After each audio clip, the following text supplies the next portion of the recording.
Okay, so this is Chapter 24, Nursing Care of Patients with Occlusive Cardiovascular Disorders. There was no specific ATI chapter that went along with this.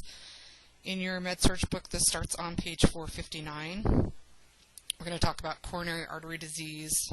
We'll briefly talk about angina again, myocardial infarctions, and then peripheral vascular disease or disorders.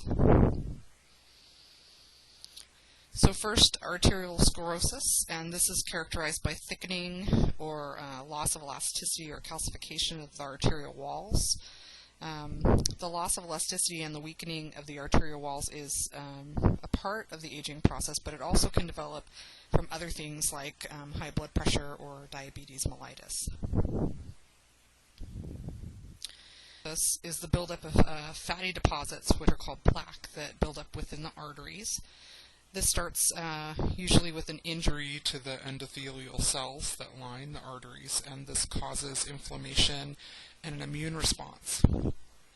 The damage then stimulates the growth of smooth muscle cells, and then these cells then secrete collagen and fibrous proteins, and then lipids and platelets and other clotting factors accumulate, and then scar tissue replaces some of the arterial wall.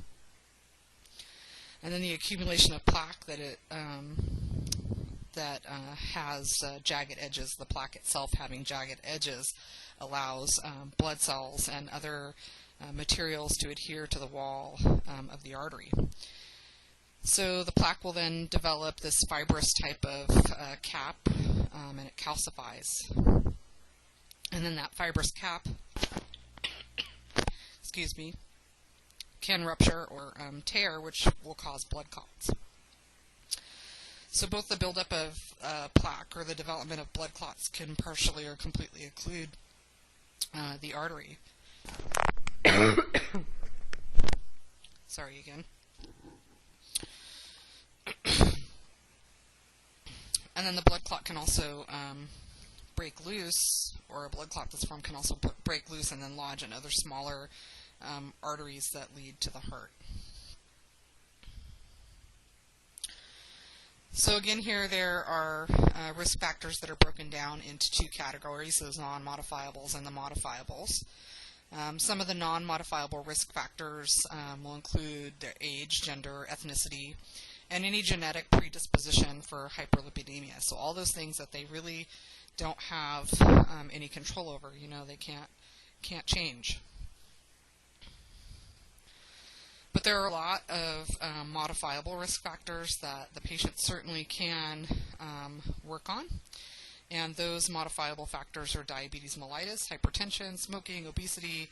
You can see them here on the slide, so sedentary lifestyle, etc. So all of these things the patient would have control over in one way or another and could help to modify them in one way or another.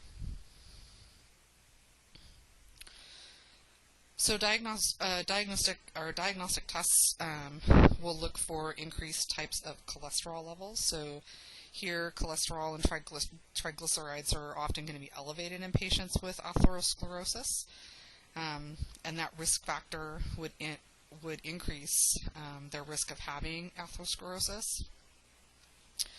They'll also look at low-density lipoproteins, or the LDLs. That also, if it is high, would increase the risk. And then they also look at the HDLs, which have that protective nature against CAD.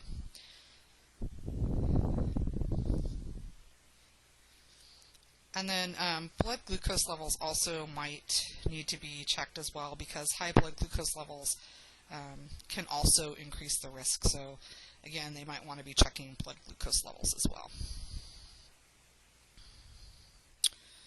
So other diagnostic tests, looking again at LPA cholesterol, elevated levels here would also put the person at an increased risk. The alpha-protein B or alpha-protein A also increase the risk, as these are able to infiltrate the arterial walls and then rapidly cause damage. And then also increased triglycerides will increase the risk of atherosclerosis as well. Some of the therapeutic interventions: low-fat diet, so decreasing saturated fats, eating lean meats, increasing fiber, eating those oily fish as well, avoiding smoking. Again, smoking always has something to do with all of these kind of things, and with coronary artery disease, folks that are smokers are 2 to 6 times higher to get coronary artery disease than non-smokers. Exercise, which can, raise the HDL levels and also lower insulin resistance, so that's always helpful. And then they may need to take lipid-lowering agents as cholesterol or high lipids are a major factor for atherosclerosis. So these are usually used when diet is not effective. So coronary artery disease is an obstruction of the coronary artery, and blood flow, and this is typically from atherosclerosis. It contributes to angina and also to myocardial infarction or heart attack from the decreased blood flow through the coronary arteries, which supply the heart or myocardium with oxygen and nutrients. It also contributes to sudden death, which can occur from dysrhythmias or if the blood flow is not restored.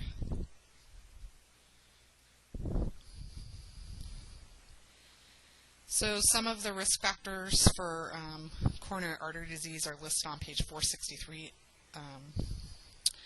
and there are both, again, modifiable and non-modifiable risk factors. Some of the modifiables include having a low cholesterol diet, maybe taking lipid-lowering agents, or all of those things they can do to lower their lipids. Certainly smoking cessation, diet control, stress control, not drinking alcohol.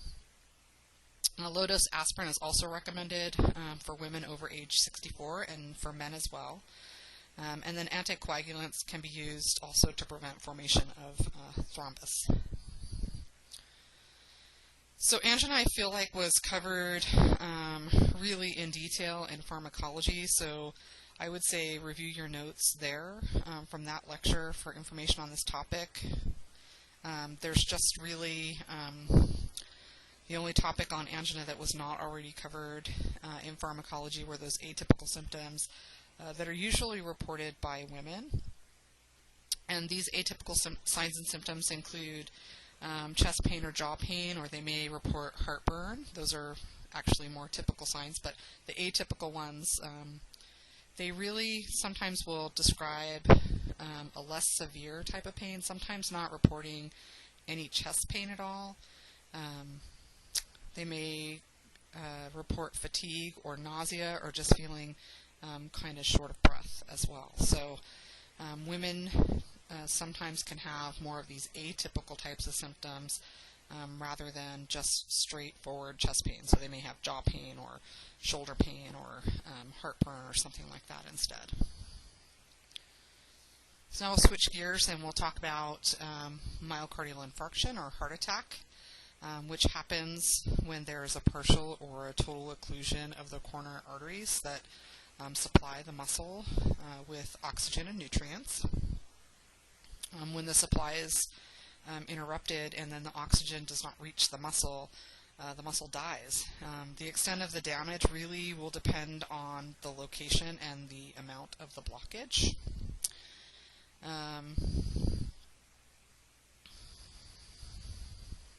So MI is really identified by type. The first type being a non-ST segment elevation myocardial infarction, and then the second one being an ST segment elevation myocardial infarction. And these ST segment elevations usually are from complete blockages of the coronary arteries. And then depending on the extent of the damage, really a heart attack can have potentially really devastating effects. In order for the heart to contract, relax, and propel blood throughout the body, it really needs to be healthy. And myocardial infarction or heart attack really causes there to be a death of that tissue, so it's unable to really perform its job completely anyways, depending on the amount of damage that happens. So again, the amount of damage to the heart muscle will depend on the coronary artery that's involved and the extent of the occlusion. So understanding the anatomy of the heart and then the area of the infarct can really help the nurse to anticipate dysrhythmias or conduction disturbances or heart failure, which are really the major complications that occur with myocardial infarctions. So the diagram here on your screen shows both an anterior and posterior view of the heart, and then the location of all of the coronary arteries. So here you can see that the left coronary artery feeds the anterior wall of the heart, which includes the part of the left ventricle. So occlusion of this artery causes what is called an anterior wall MI, which can affect the left ventricle. And then the damage to the left ventricle can cause severe loss of left ventricular function, which in turn leads to severe changes in the hemodynamic status of patients, as that ventricle is really, from the damage, unable to pump the blood throughout the body. The right coronary artery feeds the inferior wall and parts of the AV and SA nodes. So an occlusion of the right coronary artery leads to what is called an inferior wall MI. And because the conduction pathway can be damaged, you'll see abnormalities in impulse formation and conduction, which can lead to life-threatening dysrhythmias.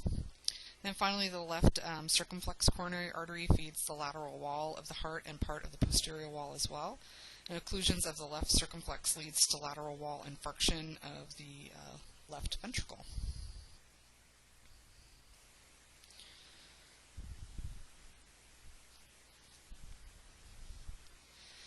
So silent ischemia, this is where cardiac ischemia occurs but does not cause any pain. People with high blood pressure or diabetes are the people who are most commonly affected by silent ischemia. So sudden cardiac death is triggered by a lethal ventricular dysrhythmia or asystole from an abrupt occlusion of the coronary artery. Prompt treatment is really required to prevent death. Many places now have AEDs, like airports, schools, and other places, so that if someone has a cardiac event, a shock can be delivered in a timely fashion, which will increase the survivability of the patient. So signs and symptoms that are pretty classic of myocardial infarctus, crushing, vice-like pain.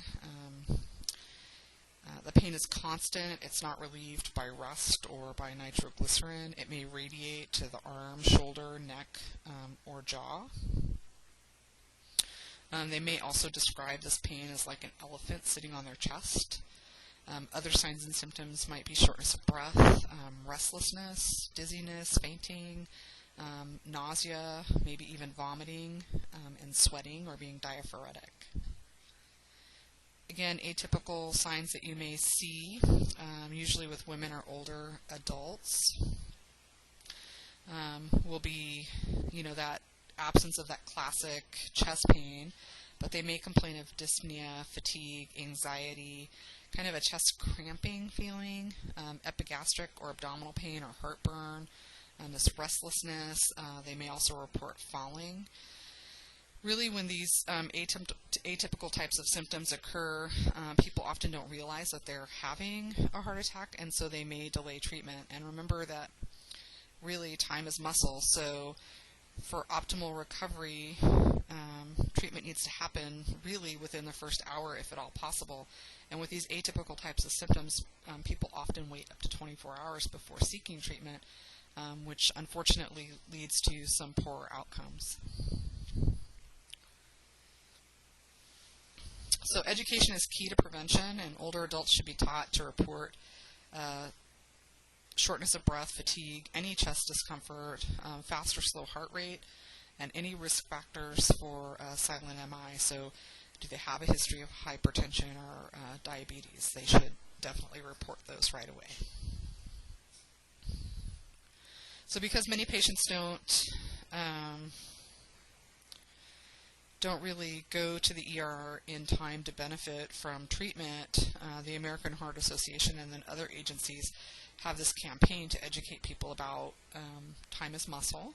And the idea is to teach folks the signs and symptoms of MI and to activate 911 as soon as the symptoms begin, but also to work with doctors and facilities to create plans that enable the patients to get to definitive treatment really within 60 minutes, if at all possible. So you'll see things like some hospitals are STEMI centers, and then also there will be transfer agreements and things like that between hospitals that don't have the ability to do percutaneous interventions or don't have a cath lab. They'll have some type of transfer agreements with hospitals that do in order to get their patients to definitive treatment. So I'm going to talk a little bit about women and MI. It is the leading cause of death for women. It kills more women than all cancers combined in the over 65 group. African American women are at higher risk than Caucasian women. And then there's a higher mortality rate and more complications for women than men, of course, or maybe not of course, but and we'll discuss why in just a couple of minutes. But also the prodromal symptoms, more than 50% of women noted these prodromal symptoms the month before they had an MI. So fatigue or sleep disturbances or shortness of breath, and then less than 30% reported actually having chest discomfort. And then this higher mortality rate and complications with men, or more complications than with men, is because women may fail to identify the symptoms of an MI, as many times they experience those atypical types of symptoms, so they may delay seeking treatment. And then when they do seek treatment, they're really treated less aggressively than men, and again, this can lead to increased complications and then increased mortality.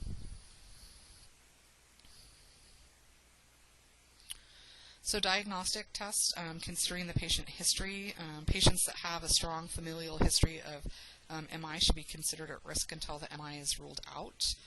They can do serial EKGs to look for any types of changes. Troponins, myoglobin, and CKMB, these will all be elevated because of the damage to the cardiac muscle. C-reactive protein also will be elevated in the presence of inflammation. And then magnesium, which is necessary to regulate heartbeat and blood pressure, especially important for folks that are taking diuretics or who are malnourished, like alcohol types of abusers. If you want to review this more in depth, there's information on diagnostics. If you look at actually in Chapter 21, it's Table 21.3. It's on pages 400 and 401. If thrombolytics are going to be given, then coags will also need to be checked prior to the administration. So with EKG changes with MI, the myocardial damage can be seen as ST segment elevations. The presence of a Q wave or a T wave abnormalities may also be present. And here on the slide, A is showing an ST segment elevation, then B is showing ischemia with a ST segment inversion, and then C is necrosis, and you can see that large Q wave, and then there's also ST segment elevation as well.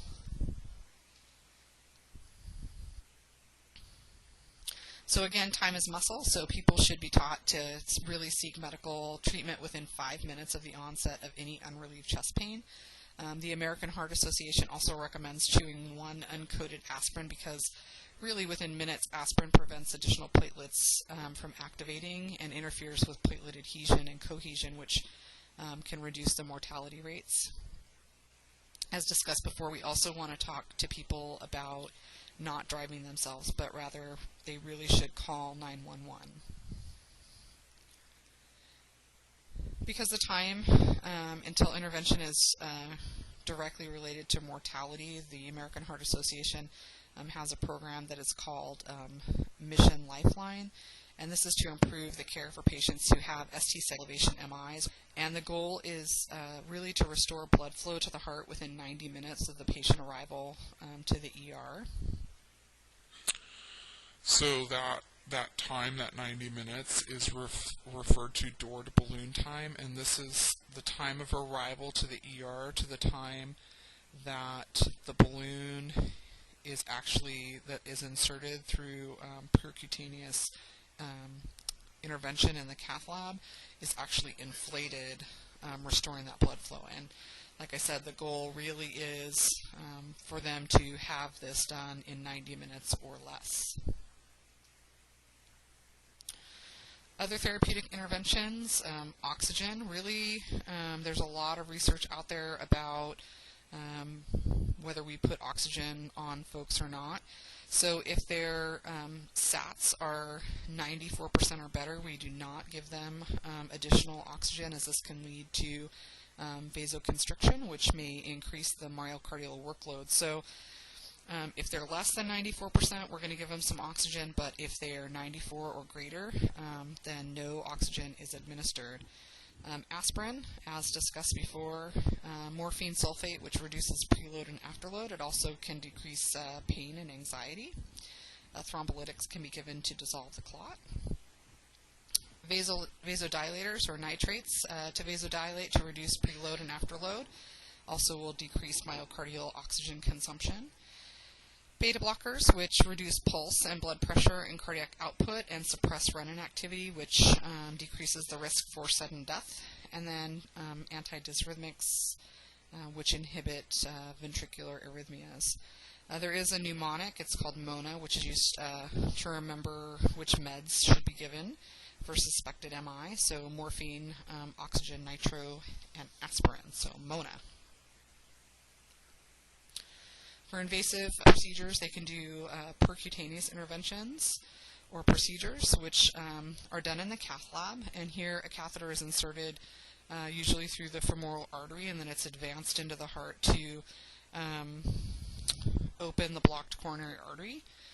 This can be done through balloon angioplasty, where the tip of the cath has this balloon that is inflated, and then the atherosclerotic plaque is compressed.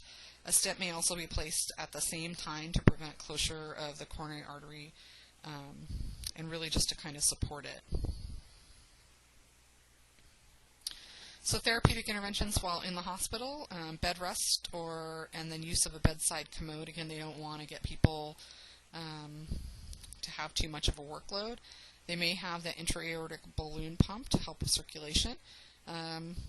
Glucose control, so if they have problems with blood glucose, they'll want to monitor that fairly closely. The goal would be to keep their blood glucose levels between 140 and 180. They'll do daily weights in order to look at fluid volume status. They'll put them on low sodium, clear liquid diets, low fat, low cholesterol, again, low sodium. So really trying to prevent further damage to the person. Other therapeutic interventions, no caffeine can increase the heart rate. There'll be a fluid restriction if the patient is in heart failure. If the person is obese or overweight, then they'll start a weight loss plan, and then certainly we're going to need to talk about smoking cessation as well. So the fab for cardiac drugs, antiplatelets, statins,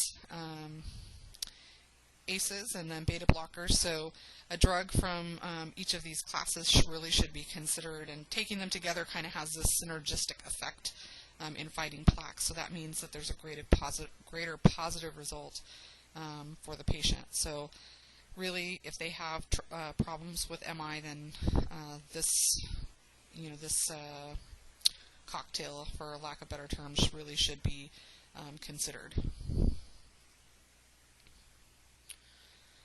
So for myocardial revascularization, there's coronary artery bypass grafts.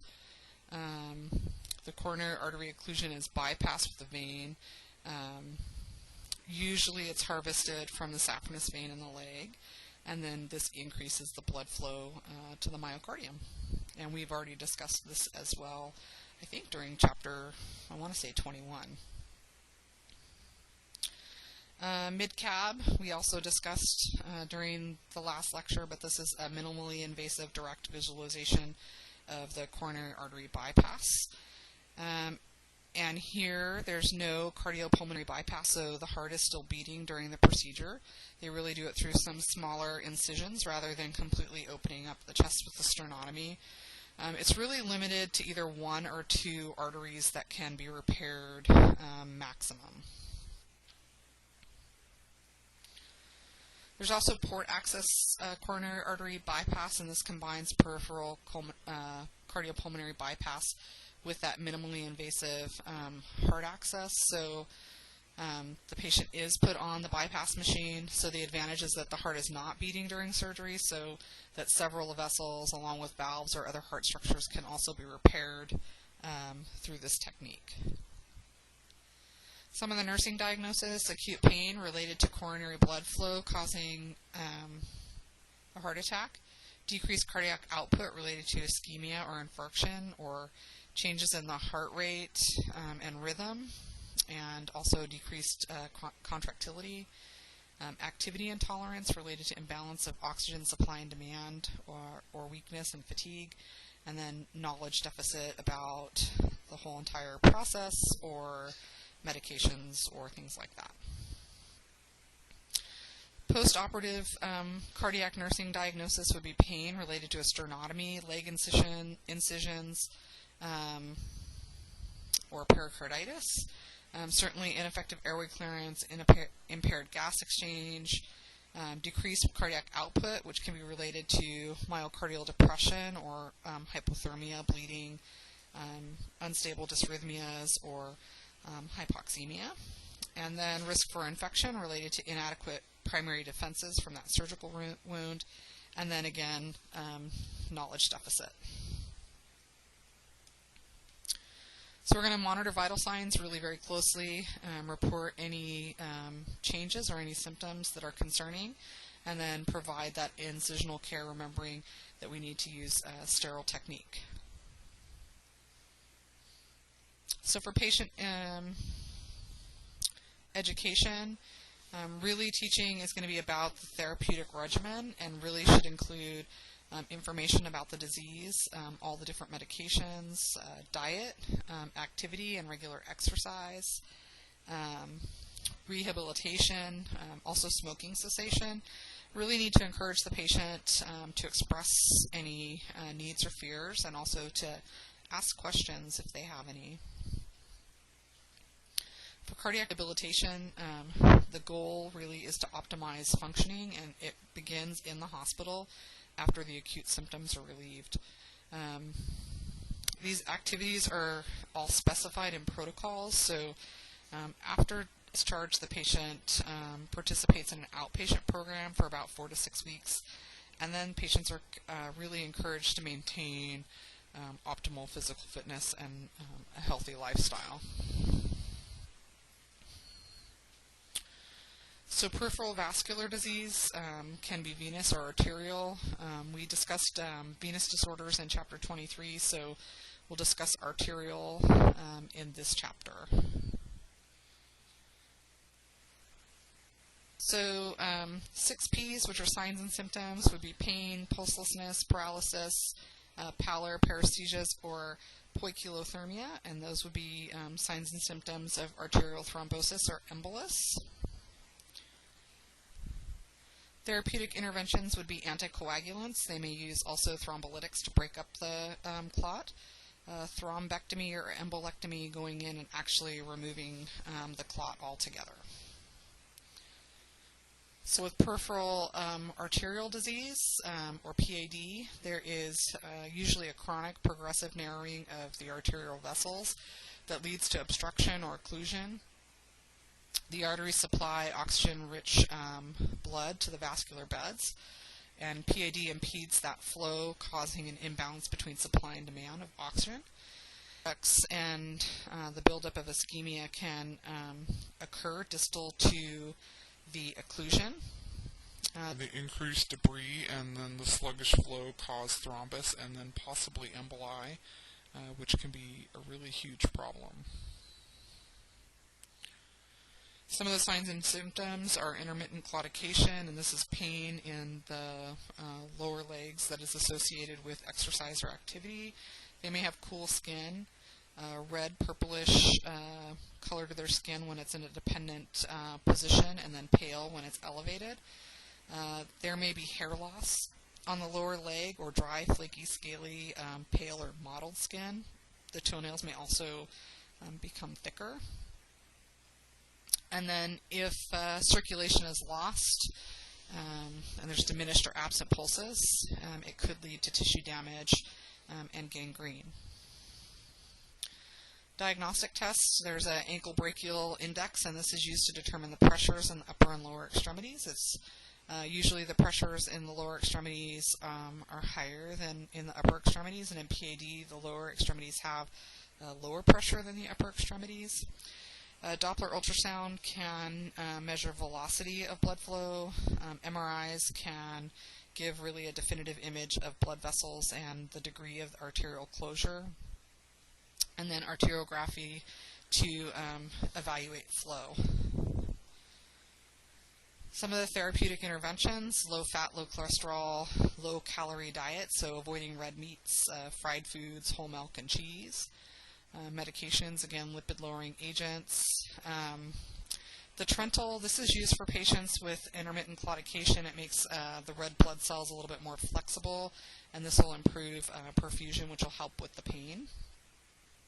And then thrombolytics can be used when occlusion is caused by a thrombus or an embolus.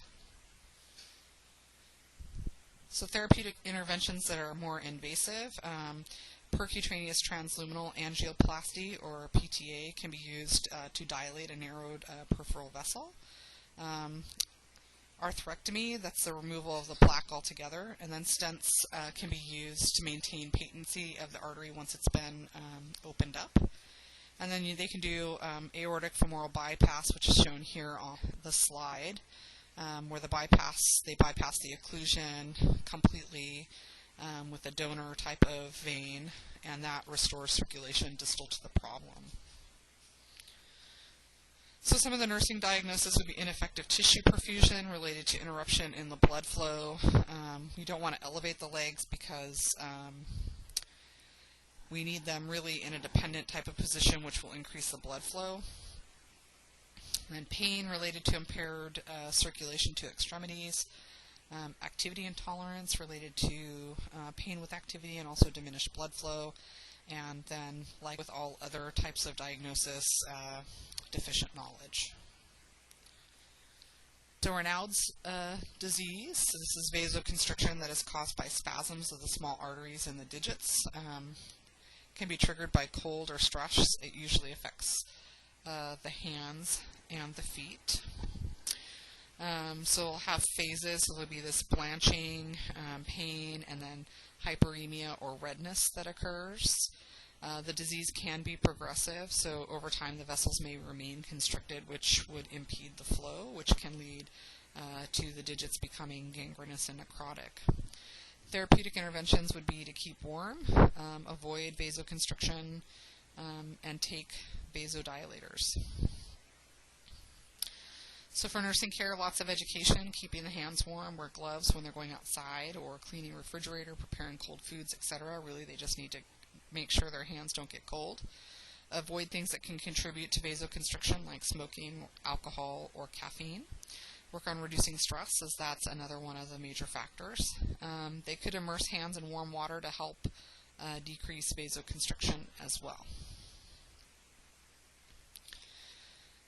So Buerger's disease, this is recurring inflammation and thrombus of the small to medium arteries and veins of the hands and feet. This can cause vasospasms, ischemia, and gangrene. The cause is really unknown, but it is thought to be an autoimmune disorder. Cigarette smoking and smokeless tobacco is one of the primary contributing factors. So signs and symptoms, intermittent claudication and other symptoms of occlusive disease are pretty common. Those 6 P's again, so pain, pulselessness, paralysis, pallor, paresthesias, and poikilothermia. Lower extremities could be red or cyanotic when they're in the dependent position, and the pulse may be diminished. Depending on the degree of ischemia, ulcerations or gangrene may also be present. So therapeutic intervention, smoking cessation, avoiding any secondhand smoke, calcium channel blockers, which will promote vasodilation, skin assessments, so looking for signs and symptoms of any skin breakdown so that early treatment can really happen. So we'll switch gears to aneurysms, and this is a bulging or ballooning or dilation of a weakened point of an artery. The cause is unknown, but really anything that weakens the artery walls or cause loss of elasticity, so atherosclerosis, high blood pressure, smoking, trauma, things like that, all of those can cause aneurysms to happen. Abdominal aortic aneurysms, or AAAs, are the most common, but really they can occur in any artery in the body. This lecture really focuses on aneurysms of the abdominal aortic artery. So again, focuses on AAAs. So the different types of aneurysms, there are fusiform, which is a dilation of the entire circumference of the artery. There's saccular, which is a bulge only on one side of the artery wall. And then dissecting, which occurs when a cavity is formed from a tear in the artery wall. The layers are then separated as blood is pumped into the tear, which expands the cavity, which then is prone to rupturing. So signs and symptoms, really none early on. Then they may have back flank pain, which is the classic kind of signs and symptoms. And this is from the aneurysm pressing on the nerves and the vertebrae. They may also have, or you may find, a pulsating abdominal mass. They may also report abdominal pain or the feeling of fullness or nausea, which is caused by the pressure on the intestines. If rupture happens, then they'll have this severe sudden back, flank, or abdominal pain. This really needs immediate surgery. They might have signs and symptoms of shock as well. But even with intervention, the mortality rate once an aneurysm has ruptured is really, really high. Diagnostic tests, CT scan, abdominal ultrasounds are common diagnostics that are used to confirm the presence of an aneurysm. Aortography is used to identify the size and exact location of the aneurysm when surgical interventions are being considered. Therapeutic interventions, really controlling hypertension. If blood pressure gets too high, then the aneurysm may rupture. Bypass grafts are done when the aneurysm is 5 centimeters or greater, or if the patient is experiencing pain or showing signs of any type of circulatory compromise. So these can be done open or endovascular. They can place a sutureless aortic endograft or stent graft prosthesis at the site of the AAA. Nursing diagnosis for patients with vascular surgery would be acute pain related to surgical incision and reperfusion of tissue, ineffective tissue perfusion related to hypotension, hypothermia, emboli, vascular spasms, or reocclusion. So education about medications and the importance of taking antihypertensives as prescribed. Avoid lifting because this can increase pressures within the artery and then reducing stress. Post-operatively, the patient should avoid heavy lifting. They should stop and rest if pain develops in the lower extremities. We're going to monitor peripheral pulses and capillary refill to ensure adequate tissue perfusion, and really report absence of pulses or sluggish capillary refill, and then report any changes in skin color. So varicose veins, these are elongated, tortuous, dilated veins. The cause is really unknown, but it tends to be familial. Varicosities can be primary, which are believed to be caused by a structural defect in the vessel wall. Along with the defect, the dilation of vessels can lead to the incompetent venous valves. Secondary is caused by an acquired or that produces dilation of collateral and superficial veins, and this results in the interference of blood flow back to the heart, which leads to stasis and pooling of the blood in the deep venous system. And then this increased pressure within the system produces these varicosities in the superficial veins. So contributing factors, prolonged standing, pregnancy, obesity, really any factor that may contribute to increasing hydrostatic pressure within the legs. And then incompetent valves within the veins can cause blockage of blood flow and also lead to dilated veins. Signs and symptoms, so with primary varicosities, disfigurement of the lower extremities, dullness or dull pain, especially with prolonged standing, and then edema and ulcerations if circulation is severely compromised. So the goal is to improve circulation and relieve pain and avoid any complications. Some of the interventions include reducing contributing factors, compression stockings. They can do injections of sclerotherapy, radiofrequency ablations, laser types of ablations, I can't speak now. And then they can also do some surgical interventions to help repair these veins. Venous insufficiency is a chronic condition where damaged or aging valves within the veins interfere with blood return to the heart, which causes this pooling of blood in the lower extremities, which can lead to stasis ulcers. And then stasis ulcers, again, result from chronic venous insufficiency. There may be edema and a brownish discoloration of the leg or foot, and surrounding skin may have this hardened, leathery type of appearance. Stasis ulcers can develop from the increased pressure and rupture of these small veins. They're usually seen on the ankle, like you see here in the slide. These ulcers are really difficult to cure, and they can really, really affect the patient's quality of life. So therapeutic intervention, the goal is to decrease edema and to heal the ulcerations. We're going to do compression wraps to decrease the edema. These wraps should be rewrapped twice a day, and they really need to ensure that they're not too tight at the top, because this would prevent return of blood to the heart. Bed rest with elevation of legs, feet above the heart to assist with drainage of the lower extremities. Avoid prolonged sitting or standing to prevent that increased pressure and pain. Walking, which increases circulation. Skin ulcers, they can use Una boots, which is a type of dressing that's used to promote healing. They can also do skin grafts for ulcerations that are really severe or are not healing. So venous disorder nursing diagnoses include acute pain related to edema and the increased pressure, impaired tissue integrity related to chronic venous congestion, ineffective health maintenance related to knowledge deficit about venous disease. So for nursing implications, really focusing on wound care and emotional support.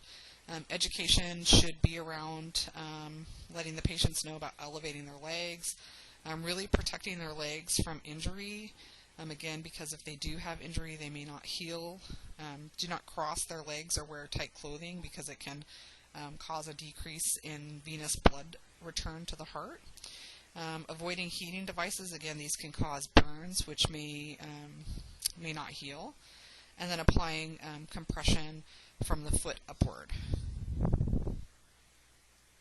All right, so vascular surgeries are done when intermittent claudication becomes severe or disabling, or when the limb is at risk for amputation.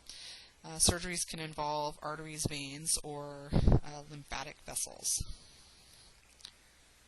So preoperative vascular nursing diagnosis would be acute or chronic pain related to ischemia of the tissues distal to the occlusion or aneurysm. Anxiety related to unknown outcome, pain, really powerlessness or threat of death, and then deficient knowledge really related to unfamiliar processes. So first, embolectomy or thrombectomy really is just a removal of an embolus or a thrombus, and it restores blood flow and oxygenation distal to the occlusion. It can be a surgical emergency if the artery is completely occluded by a thrombus or an embolus. Vascular bypasses and grafts. So a bypass is a graft that is anastomosed to an artery above and below the occlusion. So the graft can be an autograft using the patient's saphenous vein, as mentioned before. It also can be made of a synthetic type of material. Or they can just do a graft where they dissect out the area of the vessel that is damaged or diseased, and then they just replace it with a graft. Video-assisted autofemoral bypass. These types of bypasses are being done really just to reduce the recovery times. Endarterectomy is where atherosclerotic plaques are dissected from the lining of the arterial wall. The coronary artery is the most common, but it really can be done on any peripheral artery vessel as well. The artery here is clamped on both sides of the occlusion, then an incision is made, and then the plaque is removed. The artery is then irrigated to remove any debris that might be left in there, and then the artery is closed, and then the clamps are removed. A drain may or may not be placed, but if it is placed, it's to prevent hematoma formation. So angioplasty, this is really a minimally invasive procedure that's done percutaneously to remove plaque or to open plaque-blocked arteries. If they do the balloon type of one, again, the balloon will compress the plaque, and then if they use the laser, it sends out these pulsating beams of light which vaporize the plaque. And then stents are placed to support the artery walls and to keep them open. So complications from vascular surgeries include bleeding and hemorrhage, which can occur really with any type of vascular surgery. Reocclusion can develop from a thrombi or an embolus that can develop. Hematomas, neurological dysfunction, volume deficit related to blood loss during surgery, which can lead to shock. So postoperative therapeutic interventions, frequent checks really. They're going to be ordering checks either every 1 to 4 hours, but you'll do neurological and neurovascular checks, incision care, and monitor for hematoma formation. Certainly fluid status, so they'll be on strict I's and O's. Labs that you might see, CBC, INR, PT, PTT, and electrolytes might also be ordered daily. So postoperative vascular nursing diagnosis is the same with patients with any type of vascular surgery, but may include pain, ineffective airway clearance, risk for infection, ineffective tissue perfusion, or deficient knowledge. So lymphangitis, this is an inflammation or infection of the lymphatic channels. It's commonly caused by staph or strep. It really is a serious infection that can cause sepsis and can be fatal. Signs and symptoms include pain, red streak up the extremity, chills, and fever. Lymph nodes in the affected area may be enlarged and painful. Treatment will be the use of antibiotic therapies, heat, elevation. They may also use pneumatic pressure devices to help alleviate the congestion. We're going to monitor the site for edema and skin breakdown, monitor the size of the extremity and any indication of possible spread of the infection. We also want to monitor pain levels and temperature so that we know if they have a fever. Lymphangitis nursing diagnosis include acute pain related to tissue damage and edema from the infection, risk for excessive fluid volume related to congested lymph nodes, also from the infection. So that's it for this lecture. If you have any questions, you can always email me, post them on the discussion board, text me, or just give me a call. I know that I told you guys that there would be a discussion board this week around this lecture, but I have decided that we'll have no discussion board this week, so I hope you guys have a great weekend. I want you to be able to use your time to study for the upcoming tests next week and the week after. Again, if you have any questions, you can give me a call.